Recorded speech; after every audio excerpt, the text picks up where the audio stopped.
दोस्तों वैसे तो इस दुनिया में बहुत से ऐतिहासिक स्मारक स्थल मौजूद हैं, जिनमें से कुछ तो ऐसे हैं जिन्हें हर कोई जानता है, लेकिन इसके अलावा कुछ स्थल ऐसे भी मौजूद हैं जिन्हें देखकर लगता है कि सरकार ने इसका निर्माण आखिर क्यों कराया। दोस्तों ऐसी ही एक ऐतिहासिक मूर्ति भारत के गुजरात में स्थित है। दोस्तों अब आप में से बहुत से लोग तो समझ गए होंगे कि हम किस मूर्ति की बात कर रहे हैं। अगर आप अभी नहीं समझ पाए तो आपको बता दें, हम बात कर रहे हैं स्टैच्यू ऑफ यूनिटी की, जिसे भारत के प्रथम उप प्रधानमंत्री सरदार वल्लभ भाई पटेल के लिए बनाया गया था और इसे बनाने में करीब 3000 करोड़ रुपए की लागत लगे थे।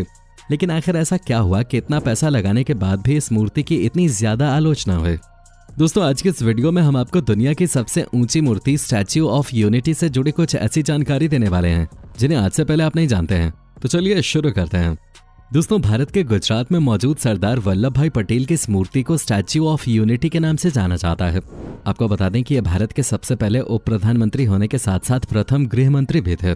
अंग्रेजों से लोहा लेने वाले स्वतंत्रता सेनानियों में शामिल सरदार वल्लभ भाई पटेल का नाम आते ही हमारा मन सम्मान से भर जाता है।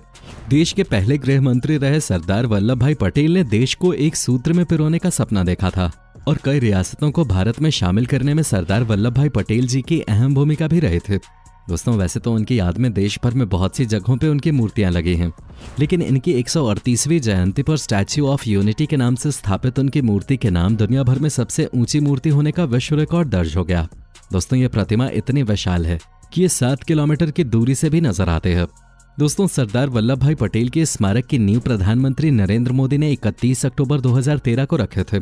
इस समय वो गुजरात के मुख्यमंत्री थे और उसके बाद सरदार वल्लभ भाई पटेल की 143वीं जयंती पर साल 2018 में प्रधानमंत्री के रूप में नरेंद्र मोदी ने इस प्रतिमा का अनावरण किया था। दोस्तों स्टैच्यू ऑफ यूनिटी के निर्माण में करीब 3000 करोड़ रुपए खर्च हुए थे। मूर्ति के आसपास के स्थल को और ज्यादा आकर्षक और सौंदर्यपूर्ण बनाने के लिए मूर्ति के आसपास के स्थल को पेड़ पौधे लगाकर काफी सजाया भी गया था।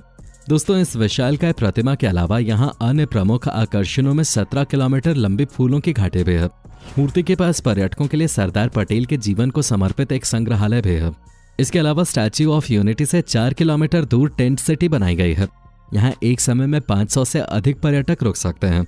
इस मूर्ति के अंदर 153 मीटर की ऊंचाई पर एक गैलरी बनाई गई है, जहां से पर्यटकों को 1210 मीटर लंबा कंक्रीट से बना हुआ सरदार सरोवर बांध दिखाई देता है। दोस्तों ये मूर्ति आर्किटेक्चर का एक बेजोड़ नमूना है। इस मूर्ति का बेस यानी आधार 25 मीटर ऊंचा है। इसे हिस्से में प्रदर्शनी हॉल बनाया गया है। दोस्तों ये मूर्ति 3 लेयर्स में बनी है। पहली यानी सबसे अंदरूनी लेयर आरसीसी से बनी है। आरसीसी मतलब रीइंफोर्स सीमेंट कंक्रीट। इसके ऊपर की लेयर स्टील की है और उस पर कांसा चढ़ा है, जो गौर से देखने पर दिखाई देता है। इसमें लगाया गया कांसा 8 मिलीमीटर मोटा है। दोस्तों सरदार सरोवर डैम पर स्थापित स्टैच्यू ऑफ यूनिटी की ऊंचाई 182 मीटर है, जो अमेरिका के न्यूयॉर्क में स्थित स्टैच्यू ऑफ लिबर्टी की मूर्ति से लगभग दोगुनी है। स्टैच्यू ऑफ लिबर्टी की लंबाई 93 मीटर है। दोस्तों इससे पहले दुनिया में सबसे ऊंची मूर्ति का खिताब चीन के स्प्रिंग टेम्पल में बनी बुद्ध की मूर्ति के नाम था, जिसकी लंबाई 153 मीटर है। पर स्टैच्यू ऑफ यूनिटी बनने के बाद दुनिया में सबसे ऊंची मूर्ति अब सरदार वल्लभ भाई पटेल की है। दोस्तों इतना ही नहीं, स्टैच्यू में ऊपर तक पहुंचने के लिए लिफ्ट भी लगाई गई है। ये लिफ्ट सरदार वल्लभ भाई पटेल की छाती तक पहुंचती है और वहां से खड़े होकर नर्मदा नदी का नजारा देखा जा सकता है। दोस्तों इसमें लेजर लाइटिंग भी की गई है, जिससे कि रात की रौनक अलग ही दिखाई देती है। वहां का अनुभव कुछ अलग ही होता है।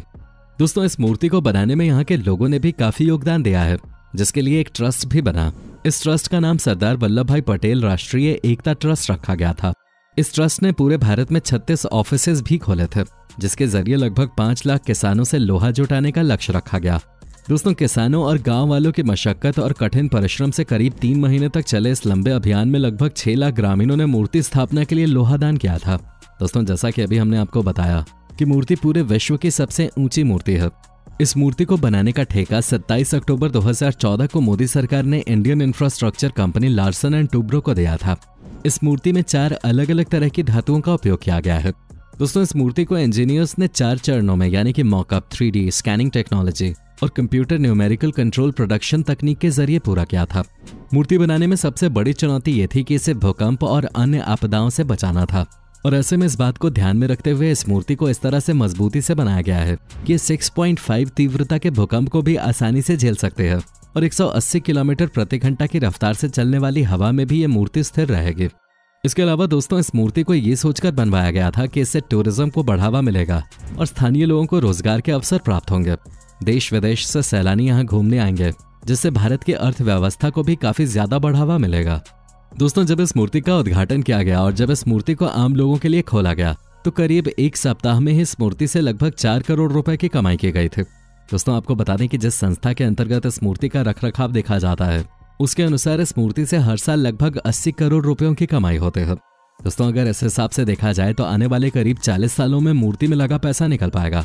लेकिन एक अनुमान के मुताबिक आने वाले कुछ सालों में भारत में टूरिज्म को और ज्यादा बढ़ावा मिलेगा, जिससे इस मूर्ति से आने वाला रेवेन्यू दोगुना हो जाएगा।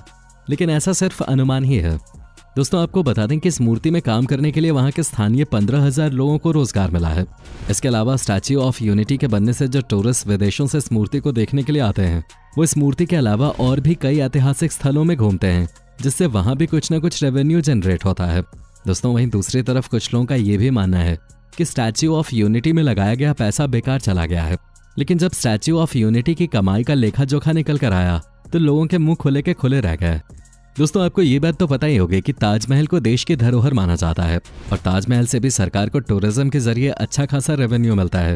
लेकिन लोगों को लगता है कि ताजमहल से सरकार को बहुत ज्यादा फायदा होता है। लेकिन आपकी जानकारी के लिए बता दें कि हर साल स्टैच्यू ऑफ यूनिटी ताजमहल से भी ज्यादा कमाई करता है। स्टैच्यू ऑफ यूनिटी ने पहले साल ही ताजमहल से 30 करोड़ रुपए ज्यादा की कमाई की थी और भारत के लौह पुरुष की प्रतिमा लोगों के बीच इतनी ज्यादा लोकप्रिय हो गई है कि हर साल करीब 2 लाख लोग इसे देखने आते हैं। दोस्तों जिस मटेरियल का इस्तेमाल स्टैच्यू ऑफ यूनिटी को बनाने में किया गया है, उसके हिसाब से ये प्रतिमा 10 या 20 साल तक नहीं बल्कि इससे भी ज्यादा समय तक ऐसे ही टिके रहेगी। हो सकता है कि ये इमारत कई 100 सालों तक यूं ही बनी रहे और जिस मूर्ति से आज 80 करोड़ की कमाई हो रही है, हो सकता है आने वाले समय में यह कमाई 2 गुनी या 3 गुनी हो जाए।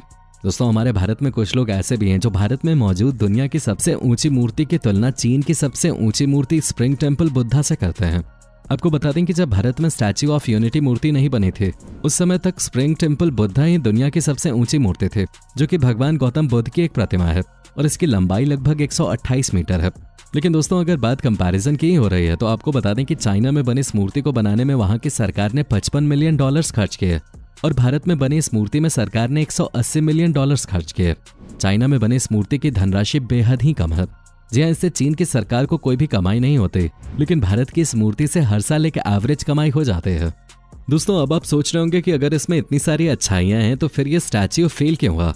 तो आपकी जानकारी के लिए बता दें कि इसके कंस्ट्रक्शन में लापरवाही के चलते जैसे ही उस साल बारिश हुई तो इस स्टैच्यू के सीने पे बनी गैलरी में पानी भर गया और जब कंस्ट्रक्शन टीम से इस बारे में पूछा गया तो उन्होंने कहा कि इसमें तो पानी भरेगा ही और अगर इन खिड़कियों को बंद किया जाए तो इस स्टैच्यू से दिखने वाला मनमोहक दृश्य नहीं दिखेगा। दोस्तों जब इस मूर्ति को बनाया गया था तो इसके साथ ही इसके पास में एक डायनासोर का स्टैच्यू भी बनाया गया था जिसकी कीमत 2 करोड़ रुपए थे। लेकिन उस साल बारिश में वो स्टैच्यू भी धराशायी हो गया और 2 करोड़ रुपए मिट्टी में मिल गए। दोस्तों काम कैसा भी कर लो, लेकिन उस काम को करने का जो नतीजा निकलता है उसके 2 पहलू होते हैं। या तो वो बेहद ही अच्छा है या फिर वो सच में अच्छा नहीं है, जिसकी वजह से लोग उसमें कमियां निकाल रहे हैं। दोस्तों आपको क्या लगता है कि इस मूर्ति को बनाने में जो भी पैसा लगाया गया है, क्या वो पैसा बर्बाद चला गया या उन पैसों का सही इस्तेमाल हुआ है? अपनी राय हमें कमेंट बॉक्स में जरूर बताएं। वीडियो पसंद आई हो तो वीडियो को लाइक करके अपने दोस्तों के साथ जरूर शेयर करें और ऐसी ही वीडियोस के लिए इस चैनल को सब्सक्राइब करके साथ वाले बेल आइकन को भी जरूर ऑन कर लें। धन्यवाद।